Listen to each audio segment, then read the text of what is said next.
সন্ধেও লেগে গেছে, মনটা করছে খাই খাই, কি খাই কি খাই আর না খুঁজে পাই আমি।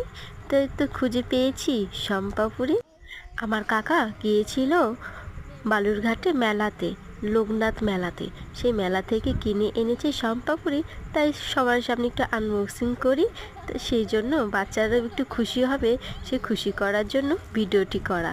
তোমরা দেখো কি করে আমি শম্পাপুরি দেখাচ্ছি, আর দেখো বাচ্চারা খুব খুশি হয়েছে। আমাদের যে কি ভাগ্য, একটুখানি কিছু পেলেই আমরা খুব খুশি হয়ে যাই, একটুতেই খুশি হয়ে যাই, একটুতেই শান্ত হয়ে যাই। তাই দেখো সবাইকে এদেরকে দিচ্ছি আমি, আর নিজেও খাচ্ছি।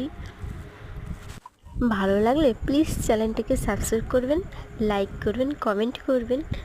আর দেখো নিজেও খাচ্ছি, ওদেরকেও খাওয়াচ্ছি। অতটা ভালো ছিল না, তবে একটু ভালো ছিল। অসাধারণ।